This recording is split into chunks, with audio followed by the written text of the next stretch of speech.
And the only thing wrong with me, the next morning, after I ate my breakfast, I might have been on duty the next morning.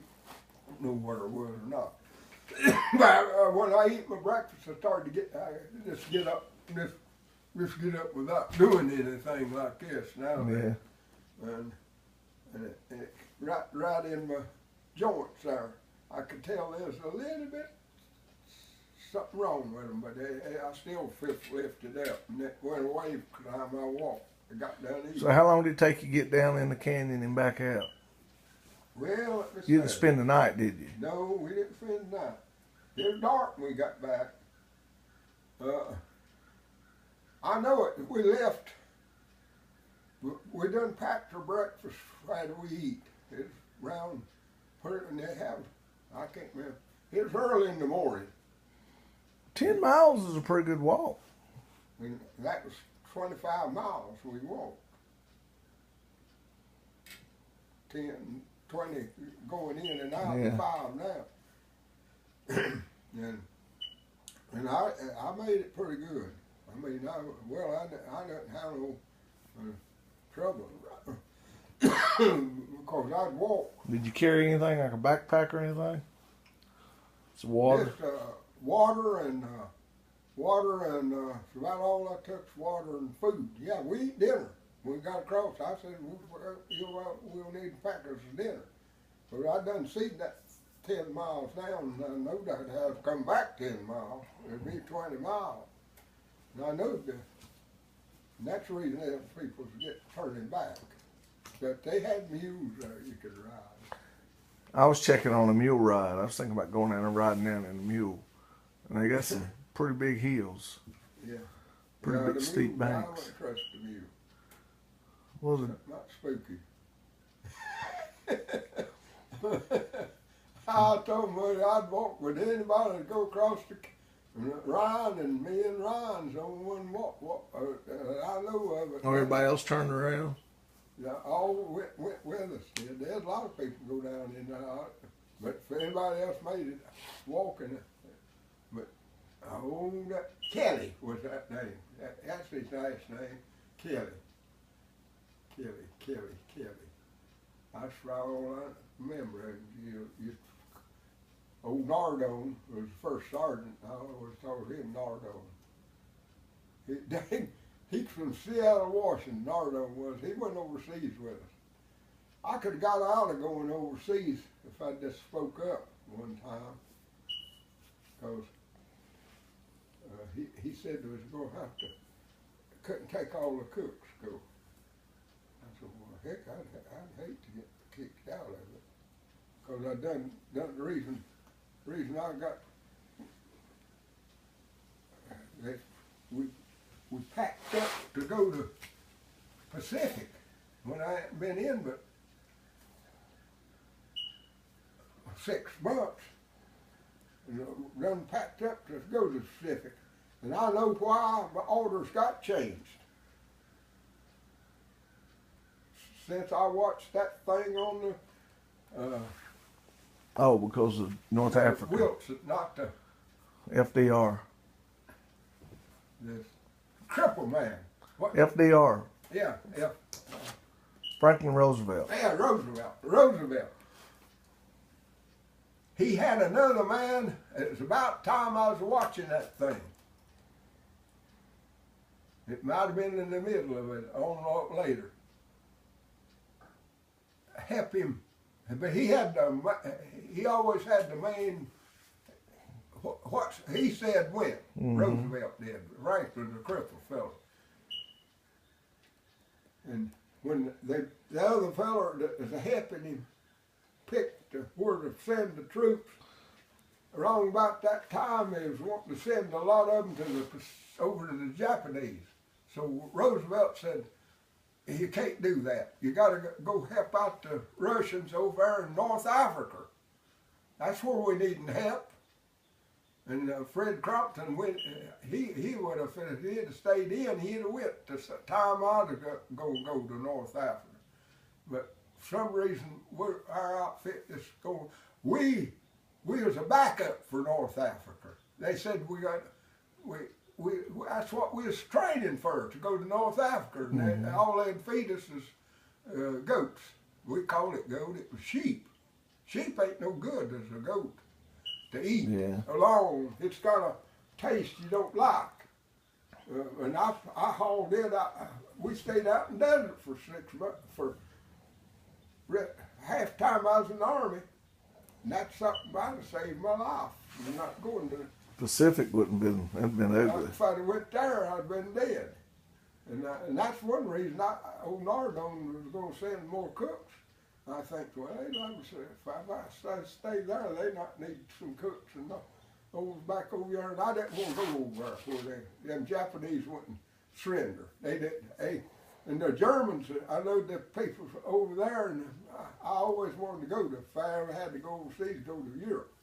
There are kind there, all over Europe, Germans and us. Well, most of us are Germans. Well, we got our great grandma up there. That's where she come from, is Germany. She is When you left California, where'd you go? Or went to New York. New York, and then where'd you go from there? Then you got on ship. I went to New Jersey, is where I got on the boat. Went to Liverpool, England. And then I stayed there long enough to get her stuff. Well, I went to where the D-Day was, where they had the invasion. Yeah. How long was you in England before the D-Day invasion? Oh, it done moved. It moved. We got there.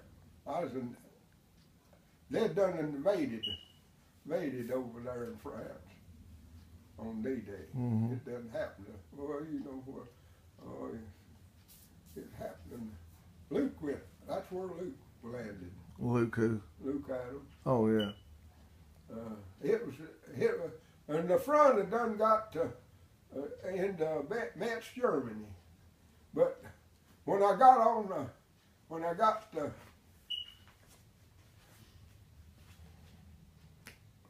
to France, where they had invaded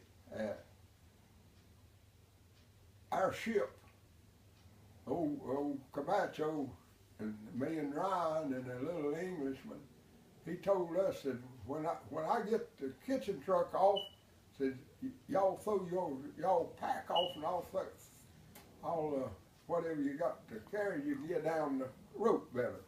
And we got off of that thing,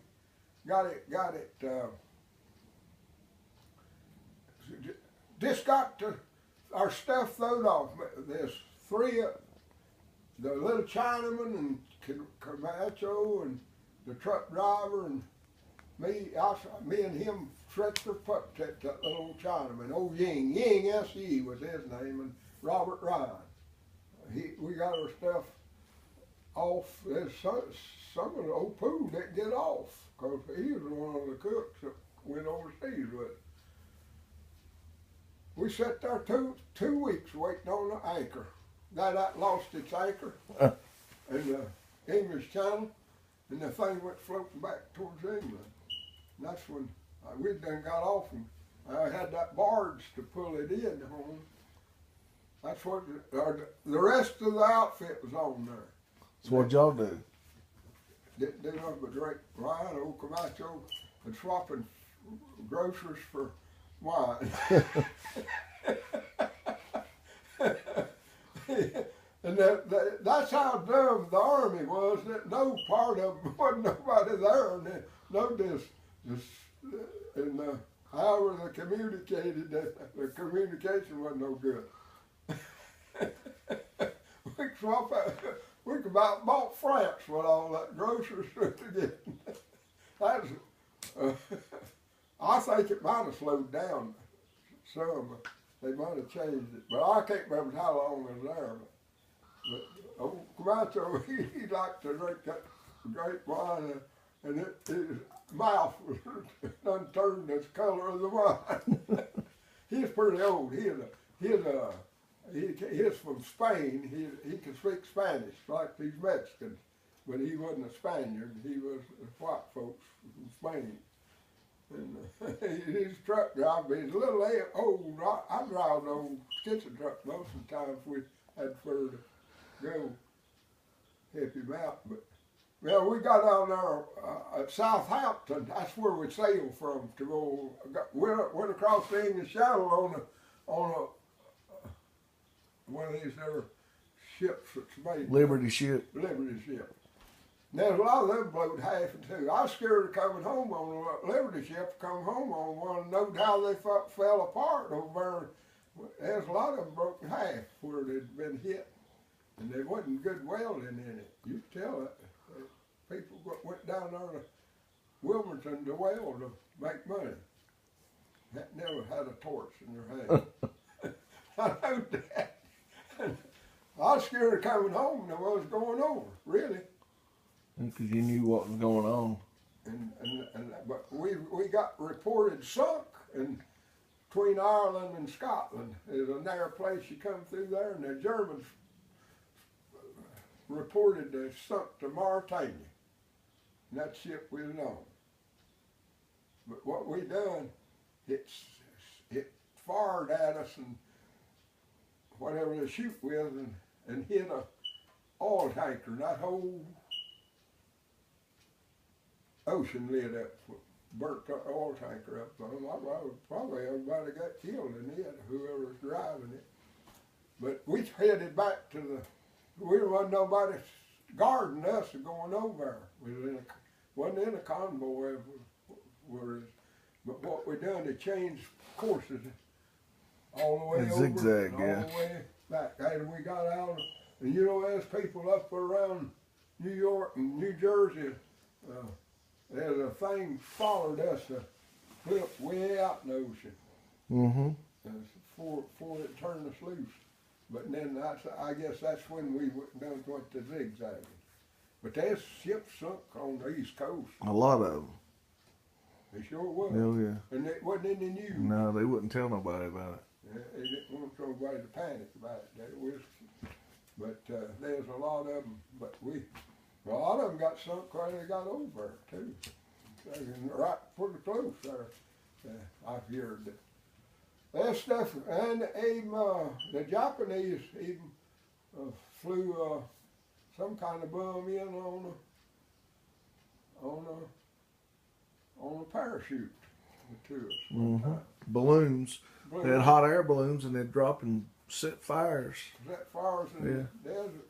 Yeah, well, set fires in the Northwest. Yeah. They just turned these balloons loose, and they had. That's the reason we done so much zigzagging to getting out there. Yeah, so they wouldn't know which way he was going. We zigzagged. One little old boy on the ship, I can't remember who, me and him bucked together going over.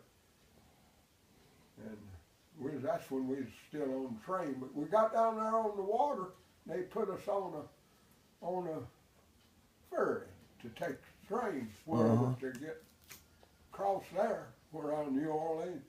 He looked over at me and he said, "You reckon they're fixing to take us overseas?" I didn't know where we was going. But I didn't think it was going overseas. They didn't tell you either, would they? They wouldn't tell you where you was going. No, we didn't know which way we was going. Got in Chicago, I could tell that was a big place up there in Chicago. But we'd stop in Atlanta, Georgia a while.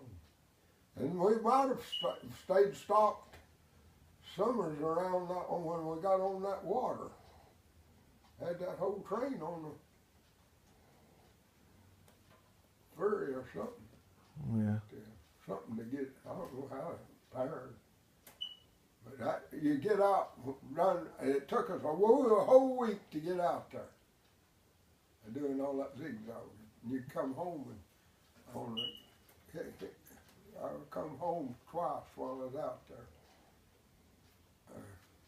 And it